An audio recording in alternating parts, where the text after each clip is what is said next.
I'll start again. Hi, my name's Irene. I'm the director for the respiratory care department here at Palisades Medical Center in North Bergen, New Jersey. Today we're going to talk about nasal bubble CPAP in the infant here at the special care nursery at Palisades. First thing we're going to do is we have the bubble CPAP set up over there. And the first thing we do is we're going to hook up the air, 50 psi air and 50 psi oxygen, that's going to go into the blender that's going to give the flow to this system. So first we're going to hook up 50 psi air. That alarm you hear is due to that alarm you just heard was the blender, and it's due to a difference in the pressures. So for you not to hear that alarm, you have to make sure both 50 psi oxygen and 50 psi air are connected.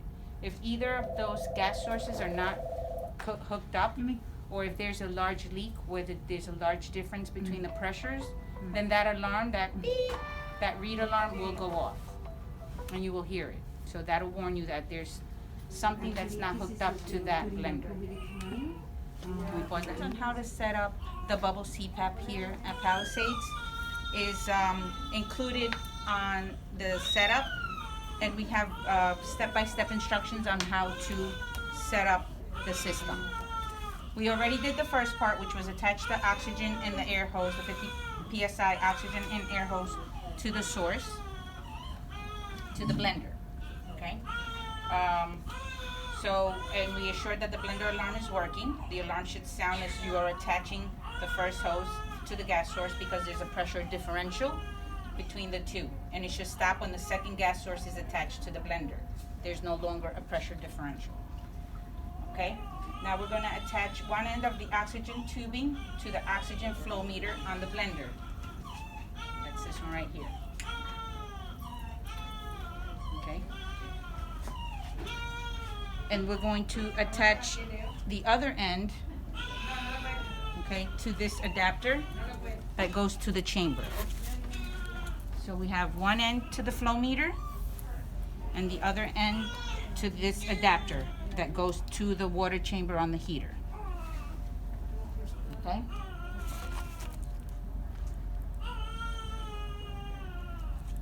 On this part, we also attach our oxygen analyzer probe to make sure that we're able to analyze the FiO2 that we're giving the baby. Okay, in this case it reads 40, so the analyzer is about 40, 42, plus or minus 2 or 3. Okay, so that's the other attachment to this port. Okay, then we attach what is called the blue limb or the inspiratory limb to the other outlet on the chamber. That's right here. So you attach the inspiratory limb to the second outlet of the chamber.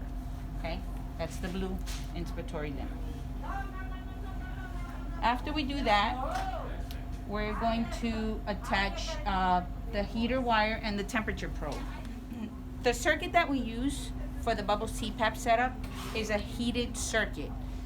What that means is that it has a heated wire on the inside, both of the inspiratory and the expiratory limb, which makes sure that whatever moisture is warmed and heated when it gets to the patient, in this case the baby. But for that to work, we have to make sure that once we put the limb on the circuit, that we attach what is called the heater wire. Let me just take it out.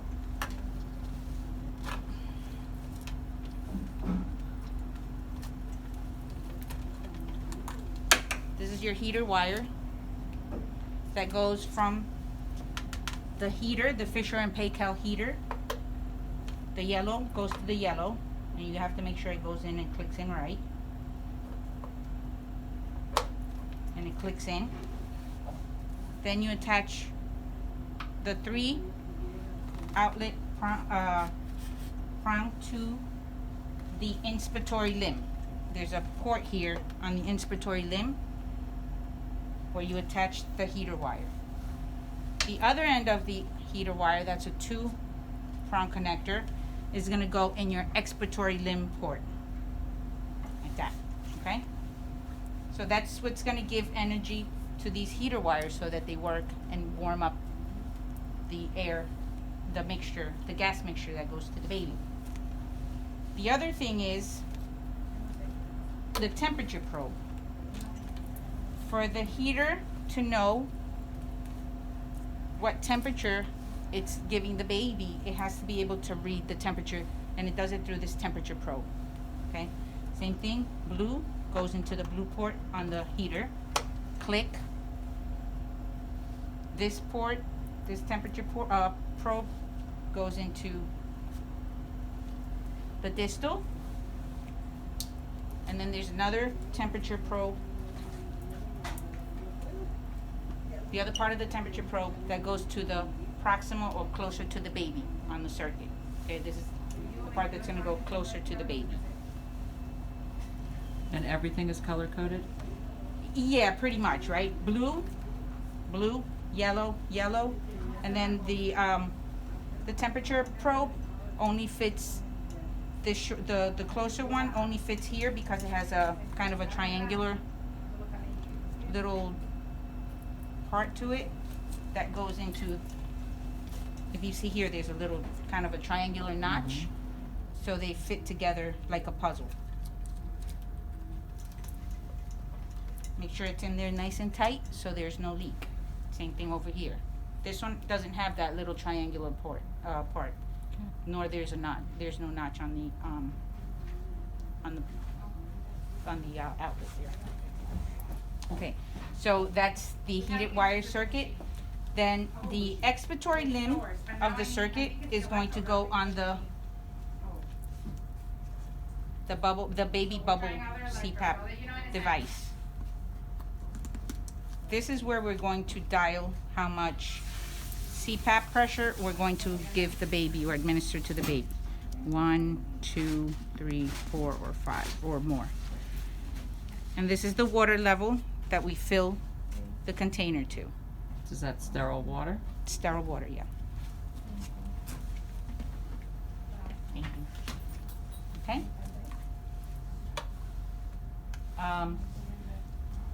So that's that. That's the expiratory limb, the inspiratory limb, and this is the outlets, right, to the patient. Okay, so that's set up already. We've also spiked the water that goes to the water chamber.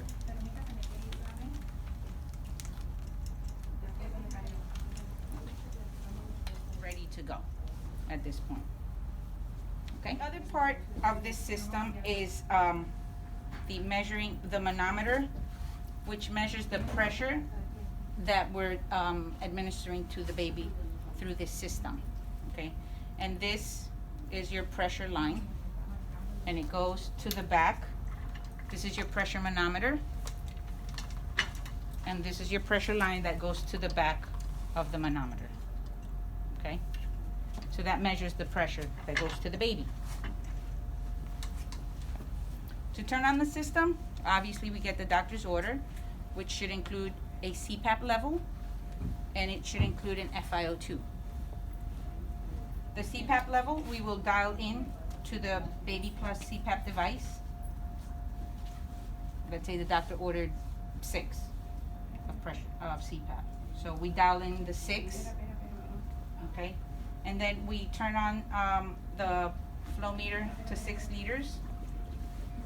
And whatever FiO2 the doctor ordered, let's say 30%. Okay? Turn on analyzer. We turn on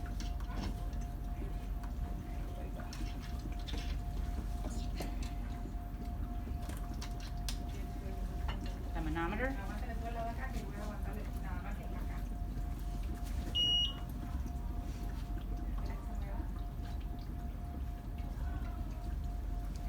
So right now the system is closed, right? It's not on the baby.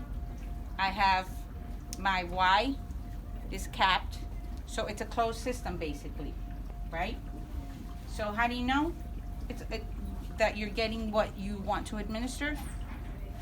You look now at your pressure manometer, and it's reading what we set the baby CPAP plus, right? 6.5, right? We can dial it down a little bit. Make sure the baby gets 6. Okay. And the system is bubbling. You hear the bubbles. Okay. So this system is ready to be placed on the baby, right? We have the FiO2 the doctor ordered. We have the pressure that the doctor ordered. Our system is bubbling.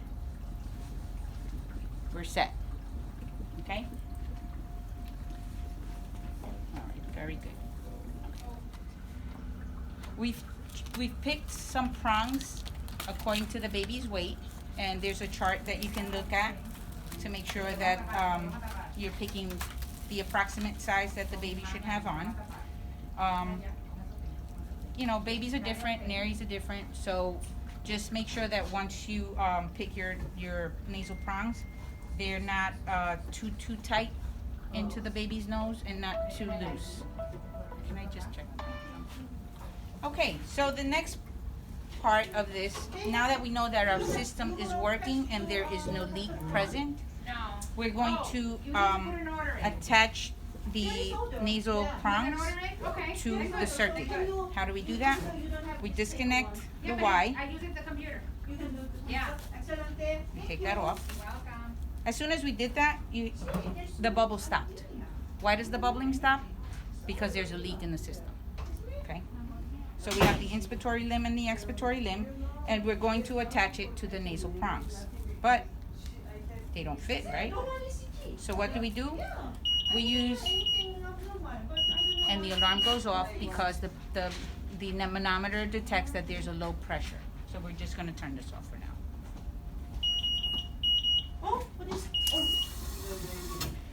So now we're going to attach the prongs with these funnel adapters that come with the circuit.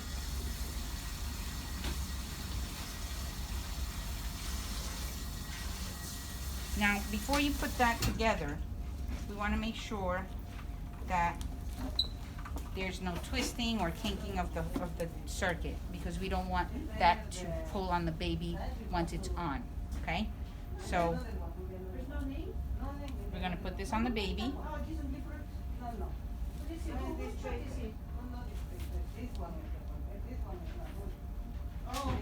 So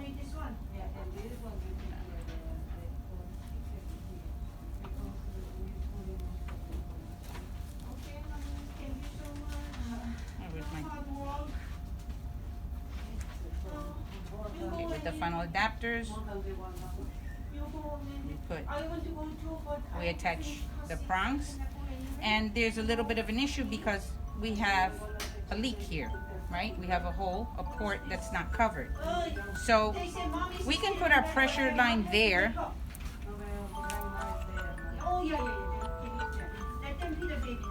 and then occlude this one because we don't want a leak.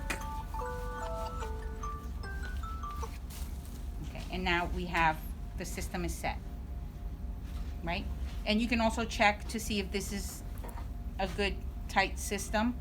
Well, we have a leak here, right? That's why we don't hear the bubbling. But if you clean hands, obviously, you occlude the prongs. Once again, you should get your pressures. Okay.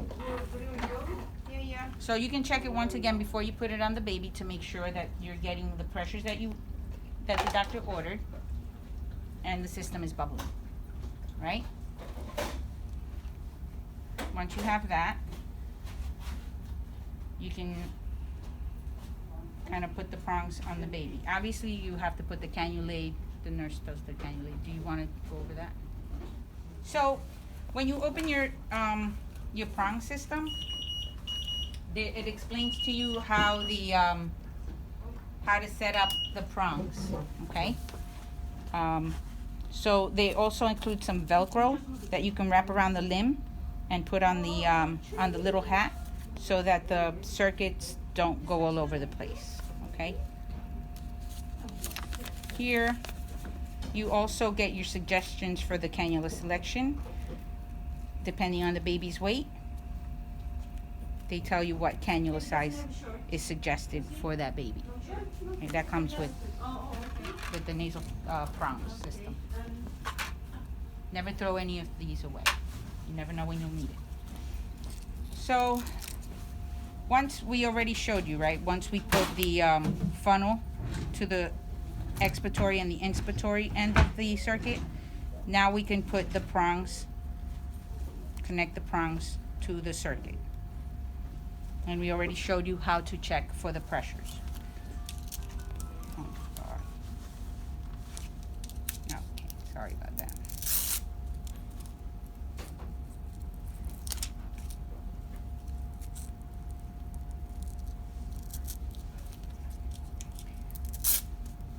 Different places have different ways to secure the circuit. I'm just using what comes with the prongs at this moment. Before we put this one, we want to see where. Okay, no, I need a So hat. probably around here is where we would put it.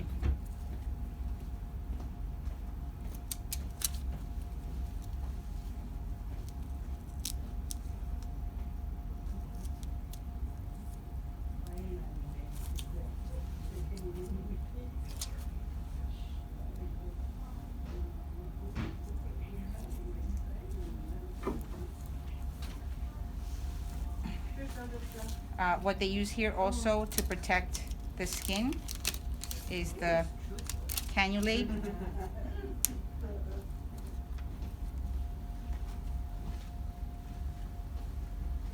And it also helps to create a seal around the nary when you put the prongs in. Obviously, you put whatever skin protecting skin protector that you use at your institution. Not here, the feeding time. Oh, it doesn't stick on the baby. Not here, the feeding time. That's fine. Okay, all right. I'll give you an old one. It's okay. Okay, yeah. And this also comes with two little Velcro Feeding time, attachments that you would put around the prongs, does it? so that when you put the prongs into the baby, No, let me feed the baby while I'm waiting. they would stick.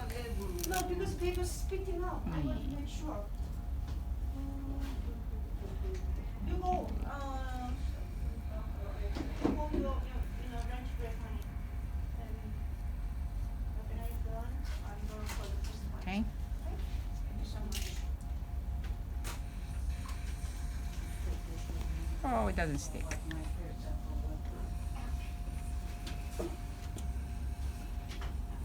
You got a stale cannulate, sorry. But that's how it would be. Okay. Okay? Then one of the things to troubleshoot would be if you don't see bubbling. It could be when the baby's crying and their mouth is open, that's creating a leak. So you can give them a little pacifier to kind of close off the mouth so there's no leak via the mouth. The other thing, it could be that the prongs are not sitting the way they should. Let me just show you. The prongs should be sitting in the nares this way. Almost the time Not that way. frame, not Okay, completely. just yet. following But the doing natural okay so far. anatomical curve Yeah, yeah. of the yeah. nose. Let's get rid of that because that's not sticking. Okay, so that's how you Also would what? put it. So that could create a leak. Or So if what? the prongs are too small, We just that could create a leak discontinue around the the, nares. photo. Um, so that you would have to address that.